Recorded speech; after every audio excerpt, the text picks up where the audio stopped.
recorded workshop session for this series. I hope you're all keeping well and enjoying this workshop. So in this workshop, I'll be chatting with you about some of the practical implications or solutions that we can implement in response to some of the things we chatted about in the last session, which is namely talking about the potential consequences of emotional labor, like emotional exhaustion, psychological distress, and generalized anxiety. And so I won't get so in depth with these strategies because Dr. Khayambashi is having, an extensive discussion with you about that in the second part of this session. But we're really going to be, kind of talking about what are some of the strategies that we can implement either, day to day or perhaps more long term that may help us build some resiliency, right? So build resilience around emotion management. And so this will be the focus for this particular session. So, what can we learn from previous research and empirical findings on emotional labor and its consequences? Well, one of the things we can do, and I may have discussed this in previous sessions, is that we can really try to be solution focused. So, knowing what we know, we can ask ourselves, what are some skills and strategies that can help navigate emotional labor demands at work? And so thinking about, the first session where we were really trying to understand what is emotional labor and become self-aware of that to know when we're performing it, then moving into, the second session where we're really talking about, okay, well, are there health consequences here and under what conditions do we experience these health consequences? So thinking about that, we want to, self-assess and kind of take a minute and become self-aware and ask, are we potentially, think about how we're working or the specific resources available to us. And we can kind of ask, do I need to build some skills and a greater toolkit or have a sense of the strategies that I need to help me navigate emotional labor, right? So this is where we're going to kind of get into the discussion of what are some of the known ways that we can be able to begin in terms of that building that toolkit. So one of the strategies that have a known positive outcome for service workers across various occupations is deep acting. And we spoke about this in the previous session. So, feel free to jump back to see to take a look at that again if those aren't clear and you want a refresher on them. But what we're talking about here is essentially that internal psychological process of aligning yourself with what you should be projecting to others, which then translates to more genuine interactions as opposed to the other strategy that we spoke about, which you might recall as faking it, right? So like kind of faking it till you make it or hiding your emotions, whether that be anger, frustration, or sadness. So that surface acting. So engaging in that in order to either fake a smile or fake pleasantries. And so the problem is that in contrast to deep acting, so that main goal of having a sort of genuine reaction, surface acting or, that faking of your emotions actually requires more mental effort than actively changing how you feel about something. So in an article published in 2019 by Lee and Madeira in the Journal of Contemporary Hospitality Management, so they published the article entitled Faking It or Feeling It, the emotional displays of surface and deep acting on stress and engagement. And in the article, the two authors found that surface acting was positively related to stress, which means that surface acting leads to stress. And in contrast, deep acting ultimately led to a decrease in a stress response. And the study was conducted on a sample of hospitality staff.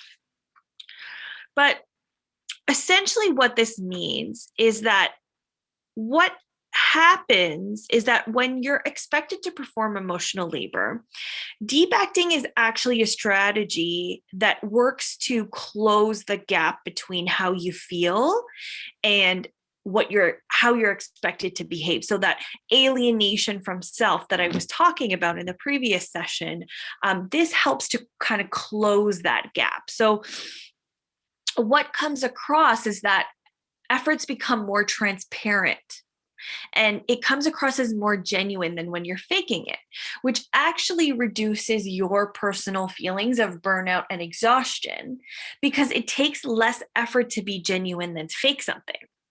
So, in the study, deep actors were more likely to say that they regulate their emotions to be more positive. So, deep acting is essentially related to positive emotions. It's about transforming your feelings into positive emotions because they genuinely wanted to be courteous and friendly to others. So, deep acting is really about honing in on those positive emotions and releasing the negative ones when you experience them. And because as humans, we're so good at picking up on social cues,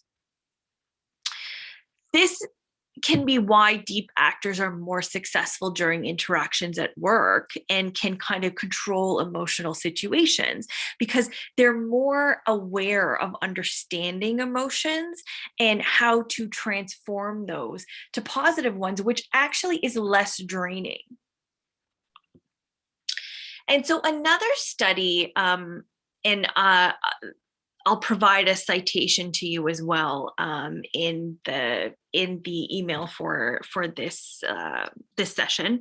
The study reveals that deep acting is often driven by the understanding of positive emotions, and that individuals they aspire to be more positive and genuine. So these individuals inherently want to be courteous or friendly to others and actually want to come across as though they care about someone's day and how it's going when they ask, for example, right? So these individuals have an understanding of emotions and how powerful they are, and wanted to be respectful of the feelings of others. But then the question becomes, what if you don't self-select into these kinds of occupations? What if it's something that was that you ended up in an occupation that required this, but you didn't select that and you aren't inherently a social person, which could happen, right? So the question is, what happens if you're not inherently like that? What if you also, in another scenario, what if you're just having a really bad day or a year or a really bad month?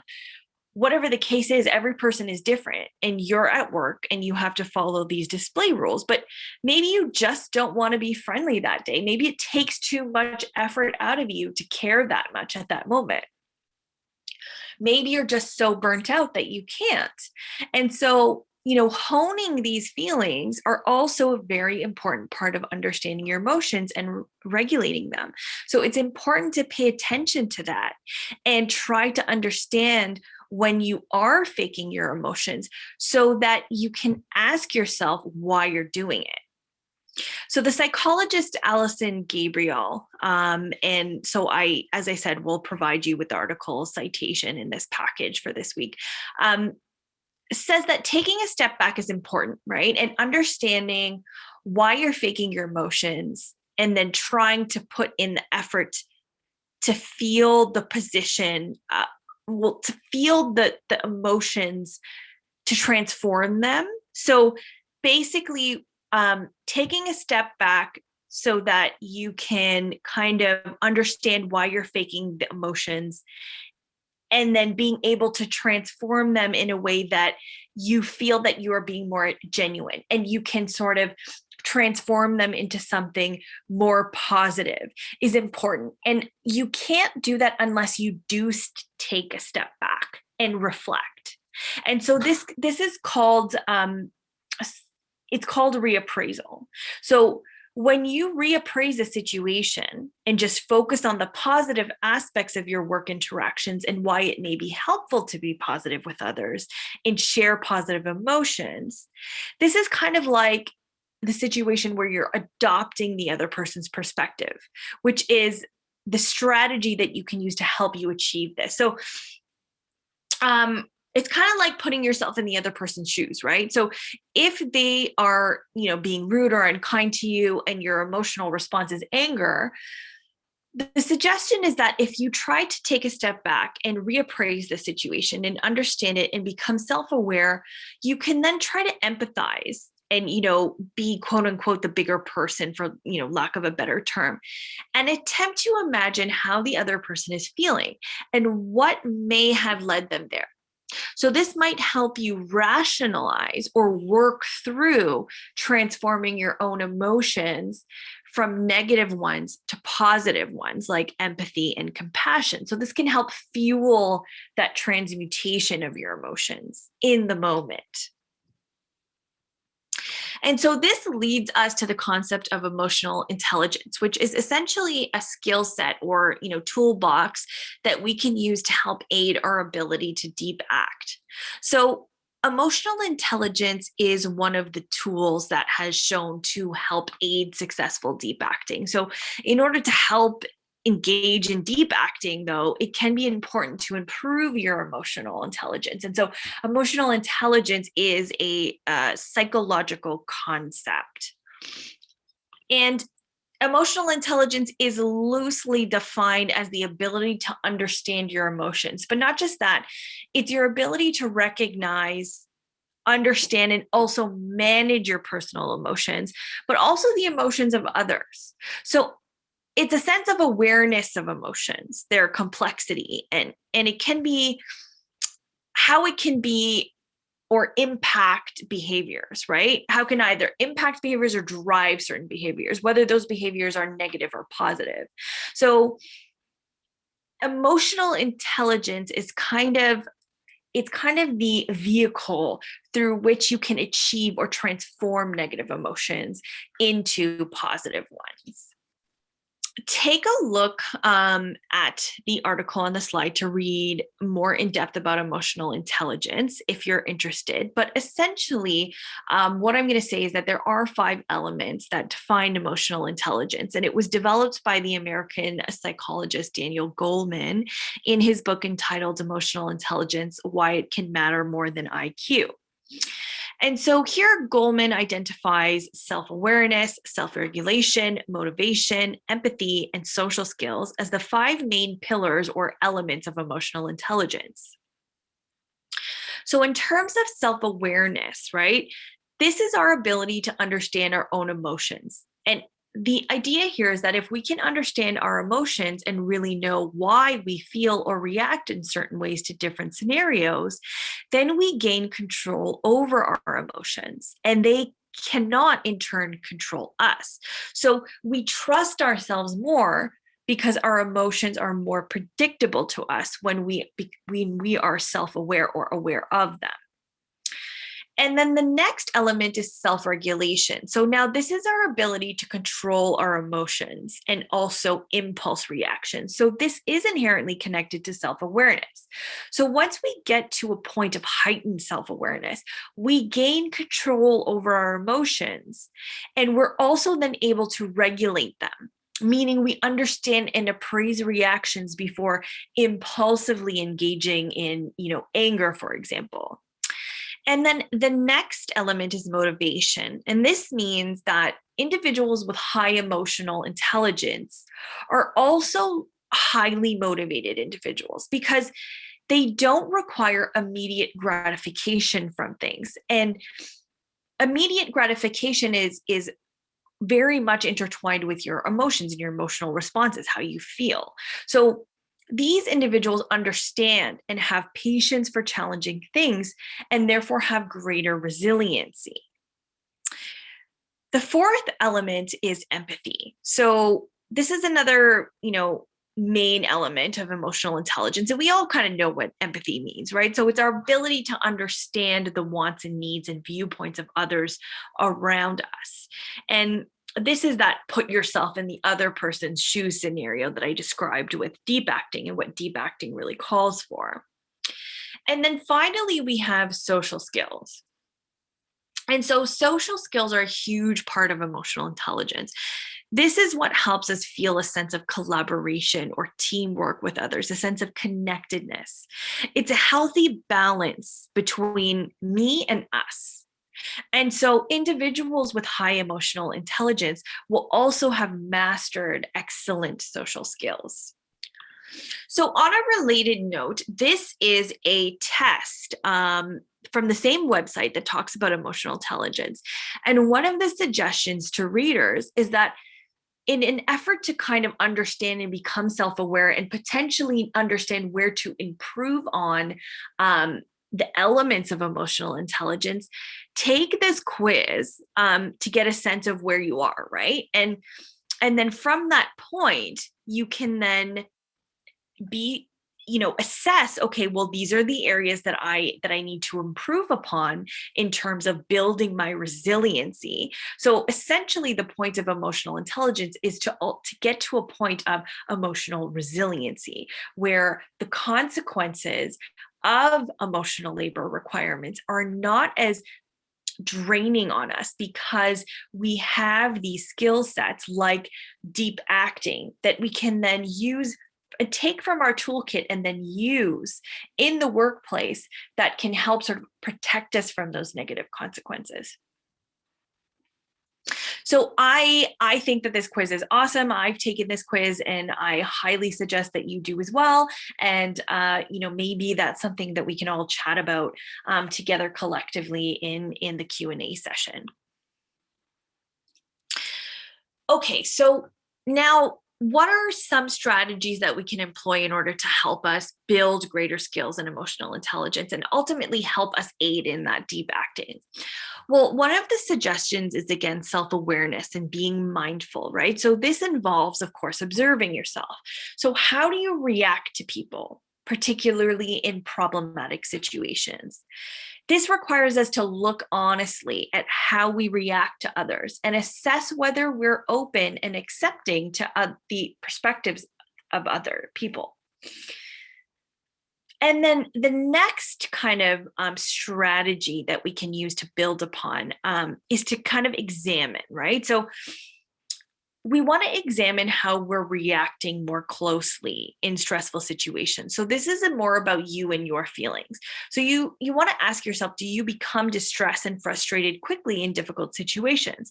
If so, how can you become more self-aware in the situations as they're occurring so that you can actively know and try to change your stress responses? And the other half of this is to examine, not only how stress responses might affect you negatively in terms of your own health and well-being, but also ask yourself and examine how it might affect others. And so by becoming more aware and examining these patterns, either through, journaling or daily logging, this will really help with reflecting on ways to foster greater emotional resiliency.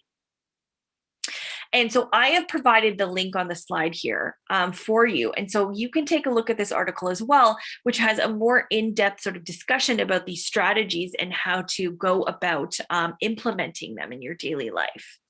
And so that's all that I have for you for now, but I am looking forward to chatting more with you all in the Q&A session. And I hope that you all have a really great week.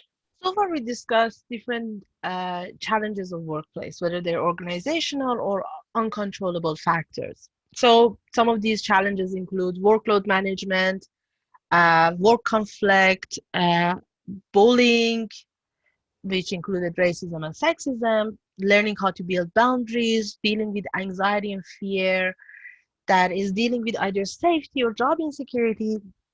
But these underlying challenges we have learned that can lead to issue of burnout, chronic stress, weakened immunity, and obviously chronic sickness. So basically, we have a better understanding of the challenges in the workplace. But how can we address these challenges in the most effective way possible and seek a proper solution for them? As discussed by Dr. Singh, emotion works become very important on how to manage one's emotion. And through deep acting and surface acting, we kind of learn to kind of manage our emotions and deal with day-to-day stresses. Another effective way to address work-related stresses are better communication skills. When there is a challenge in the workplace, it's so important to know how to communicate that problem and find the most effective way to address that challenge. So to address and reduce work-related stresses, it's very important to communicate your problem. Before going into detail about communication skills, there are a few points I want to make about having a healthy workplace. And that becomes very important. To have a healthy workplace help you to kind of avoid toxic work environment. And it's important when you know what is a healthy workplace, you kind of have to figure out a way to kind of maintain it. And communication skills plays a very important role in maintaining that healthy work environment. So first thing first, it's very important to have a solid peer support within your organizations. Having a strong peer support, you can always talk to your peer about the problems that are arising. So you can go to your peer, to your friend, to your colleague, and kind of start talking about one of the problems you had in the most confidential manner. So you can kind of even say, like, going and talking to a friend is like, yeah, so and so did this, or like, I had to deal with such a client, I had to deal with this work that I had to do. And here, your colleague is not trying to fix your problem, but it provides you with an opportunity to assess how damaging the problem is. Sometimes you don't realize that all you need is to kind of blow off some steam. The problem is not as cumbersome as it appears to be. It's just a matter of having someone to talk to. However, sometimes it's not just letting some steam off. Sometimes you really need to talk about your problem. And the problem is not the matter of having a bad day or something. The problem becomes so much more challenging. The problem is something that you might even need to get your supervisor involved. You need to kind of know how to communicate it in a way to solve the problem. So it becomes very important to have that support system. Another thing that you need to know in a healthy work environment, it's so important to know your job description. What is requested from you? What are you expected to do? What are some of the tasks that you're expected to complete? Having a bit clear understanding of your job description sometimes actually help reduce the stress, and sometimes you kind of set limit. So if your supervisor or your colleague came and said like, yeah, do this, file these papers, you can just look at them and say, well, according to my job description, I'm not supposed to do this. So knowledge is on your side. And if you have a good understanding of your job description, you can set limit. You can set boundaries, as in what are you going to complete? What are the tasks you're expected to do? And how to address those tasks. So if you kind of know your job description, you can bring it to your colleagues' attention that what you're asking is above my potentials, it's above my limit. And it's very important to kind of clearly communicate that. Don't see it as like, oh, you know what, I'm making a stand from it. You're just discussing what you should do and what you should not do.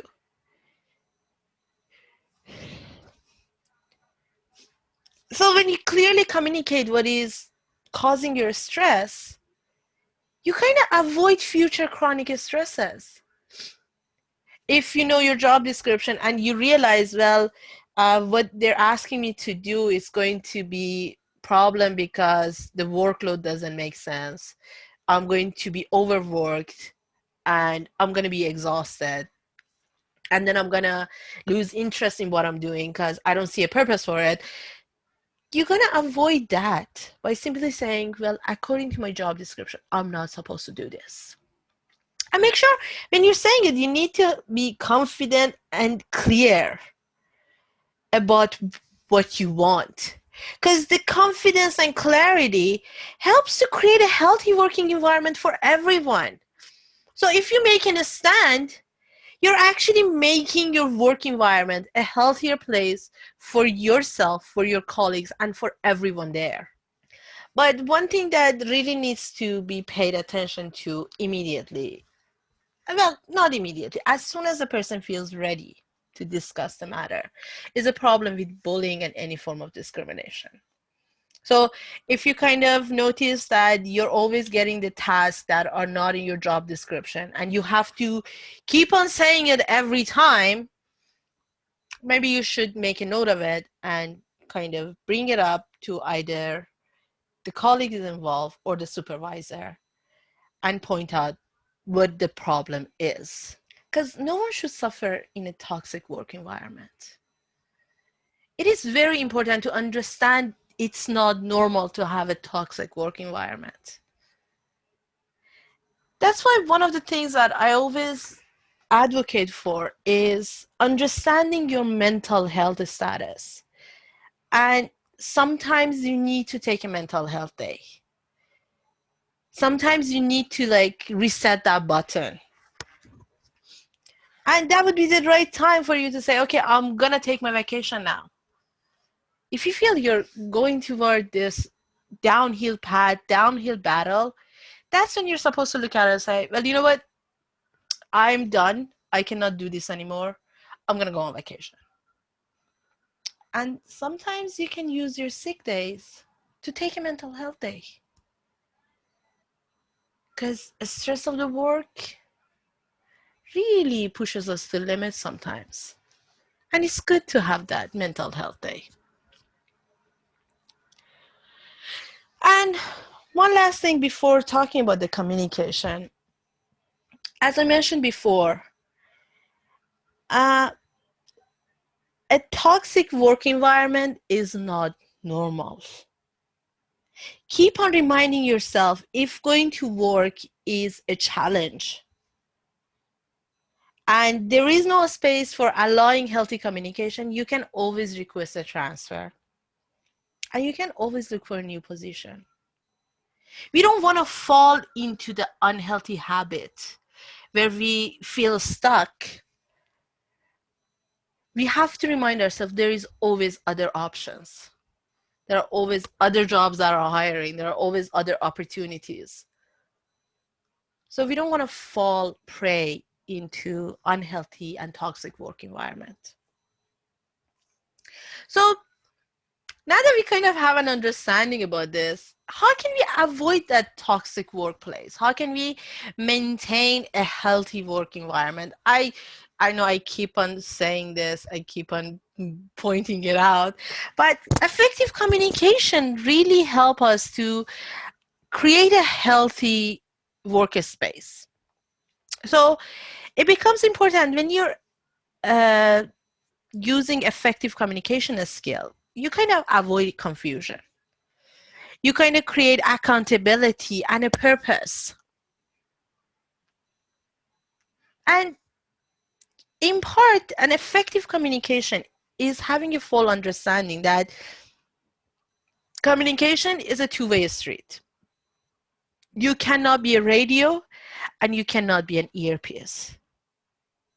You should have an understanding that the communication is a process of giving and taking. So I have like 7 tips on how to communicate effectively. These 7 communication tips can help reduce stresses of workplace. Because a lot of time our stresses are caused by miscommunication, or like confusion, or kind of lack of clarity, or simply getting misunderstood without asking to clarify that misunderstanding.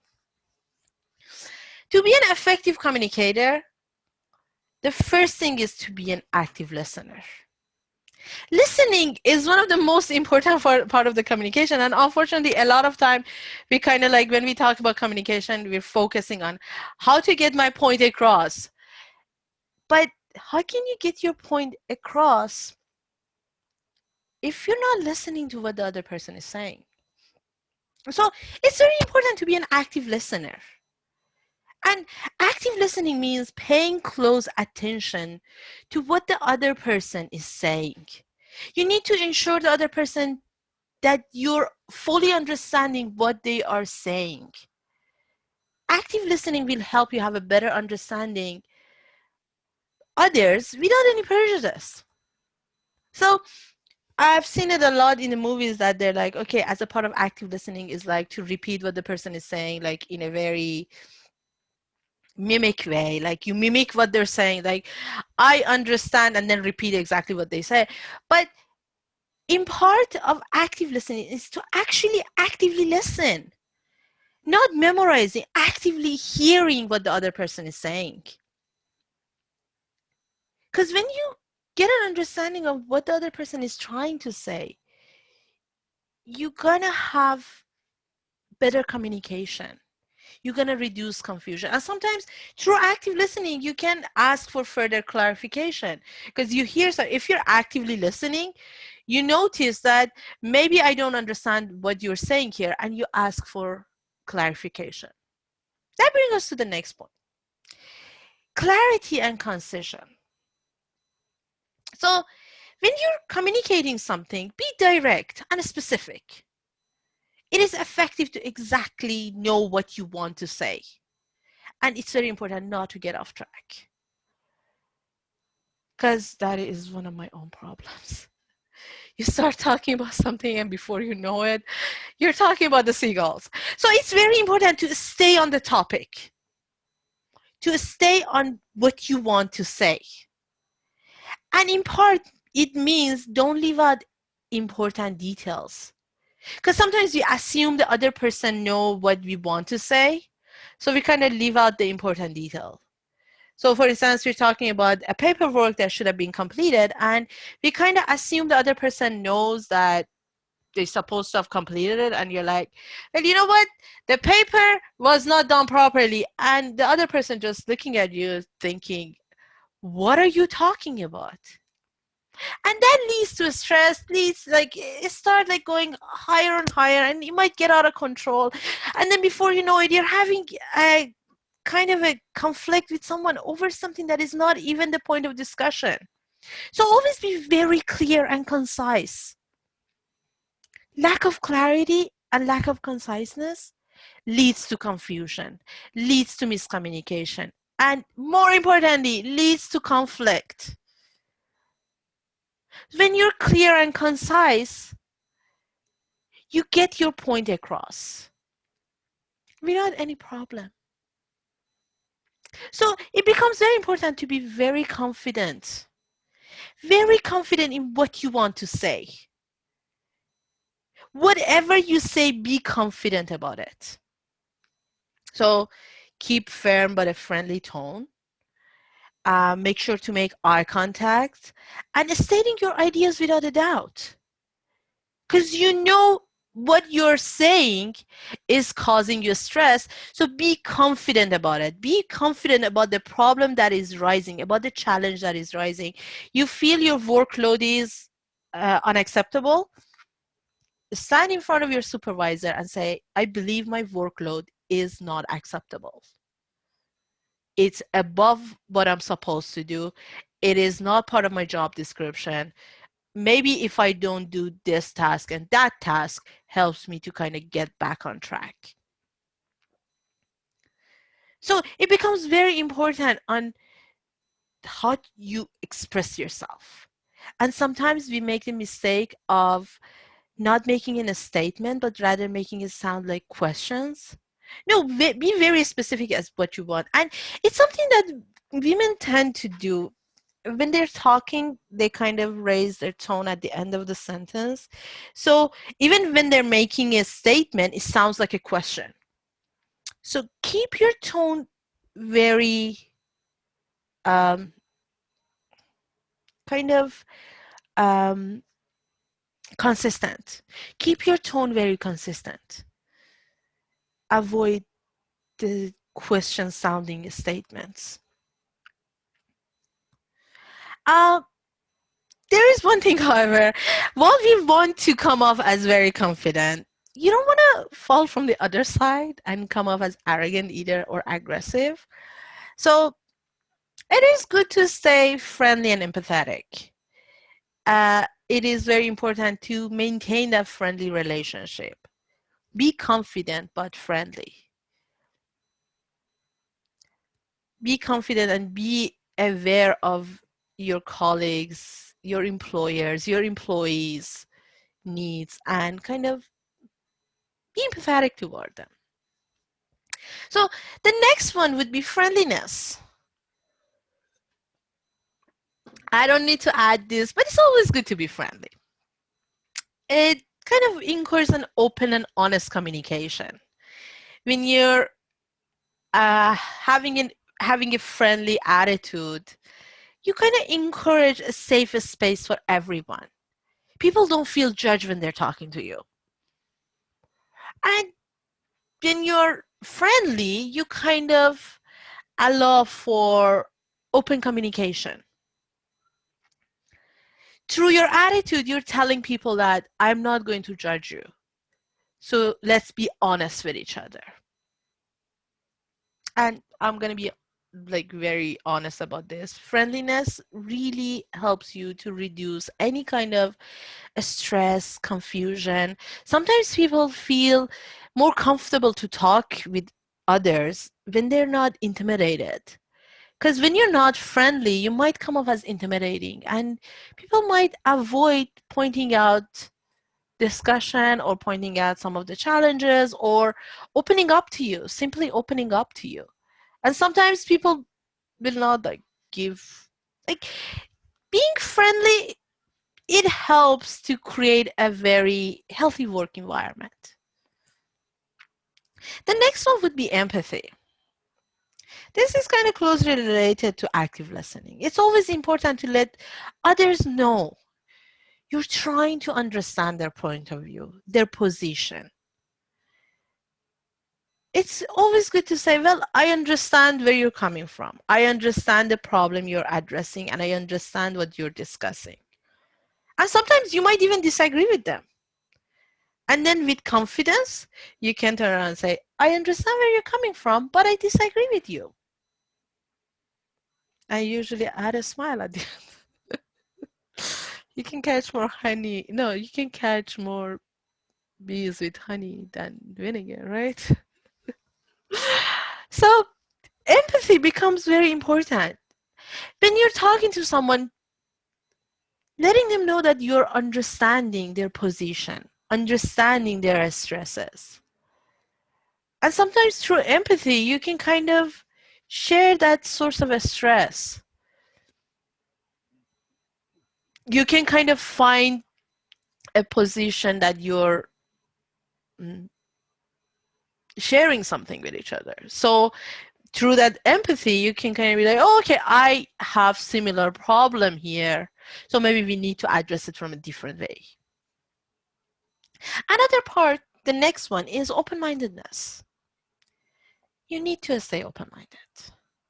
A good communicator should always be open-minded to others' point of view. Communication is not about getting your point across.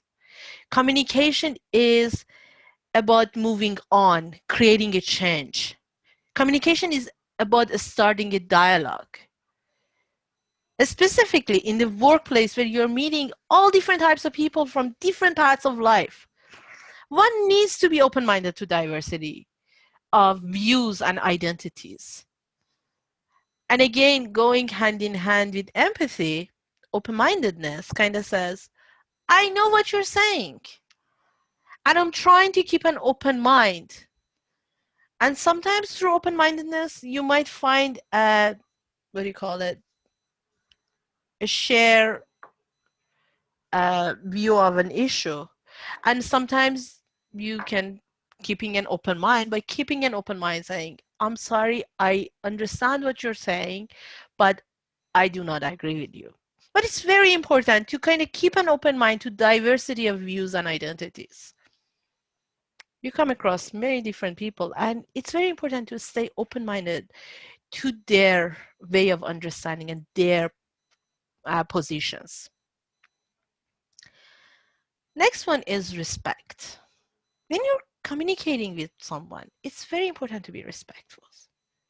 And I believe it's one of the most beautiful part of effective communication is having that respectful interaction.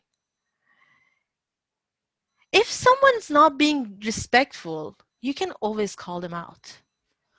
When you're talking to someone, you kind of need to actively listen to them without being distracted. And so you should expect the same thing from the other person. So if you're talking to someone and the person's head is on their phone and sharing a new Instagram photo from how what a hard worker they are while you're standing there talking to them, you can kind of point it out to them. I need your attention right now. It's disrespectful what you're doing. So it's very important, like, and if you expect respect from others, you need to give the respect. So if someone's talking to you, obviously you're not going to be distracted with other things. You give them your full attention. And lastly, you always need to be open to criticism. We are not perfect.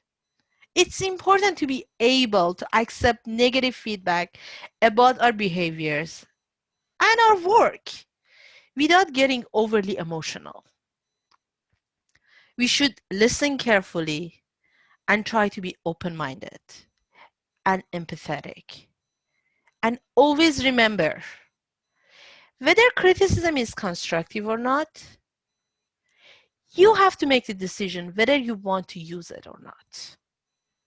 So when a person is giving you criticism, listen to them and see if you agree with the criticism they have. Are they being reasonable? Is the criticism useful? Is it something that uh, you think is going to help you? But you don't have to kind of follow whatever the person is telling you. Sometimes it's useful, and sometimes the person is just criticizing your everything, and you can listen to them. And sometimes you're either going to be like, wow, that was a very useful feedback. That was a very constructive feedback. I will definitely consider it. And sometimes you can say, with all due respect, I completely disagree with you. So with your full confidence and your clarity and your open-mindedness, you kind of respond to the criticism that is given to you. I really hope this, I'm sorry, there are 8 tips, not 7. I hope these 8 tips helps you to be uh, a better communicator and have more effective communications. Thank you.